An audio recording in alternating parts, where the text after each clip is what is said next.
So, for everyone still watching, the 10th and final part basically is a summary of everything that's been presented before and kind of the upshot of what we're working on.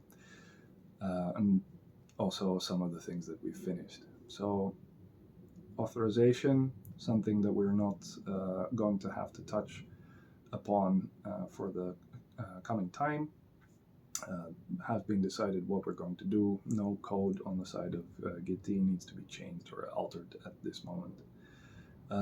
The Git fork situation simply is something that we cannot foresee being available within the time frame that we have. We might want to have it available afterwards, and we'll discuss that when the time comes.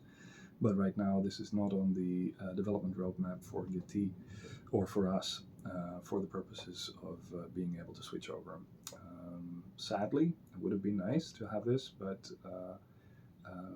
the risks, both time-wise and security-wise, are just too great to attempt this at this moment. Priority support.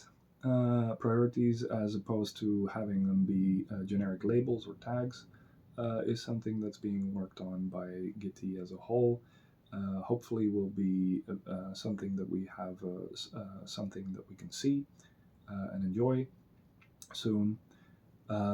There is the let's see, what else did we talk about?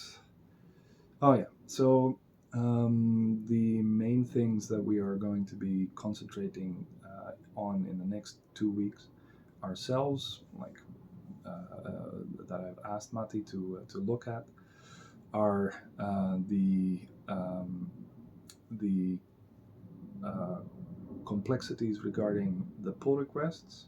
So making sure that we can actually have pull requests be matched up with or the diffs in a pull request be matched up with a commit.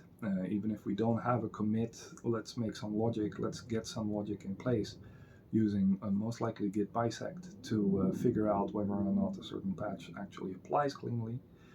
That's something that I'd like him to prototype and make a reference implementation of that we can then include in the migration tooling written in Python. And the other thing is to have the migration fidelity be worked on, so that in 2 weeks' time we can have high fidelity imports of at least issues and comments on issues be imported into Gitea. That would mean that we can take the Python code, retool that to the new API or the new method, and start using that, and then as a follow-up, start using it also for the pull request reviews and diffs. I think that's basically where we stand at this point. And yeah, with that, I leave you to enjoy either SIGGRAPH or a studio with working air conditioning. And yeah, I've been missing you guys, but you know how it is. We'll see you soon. Cheers, and thanks for staying awake this long.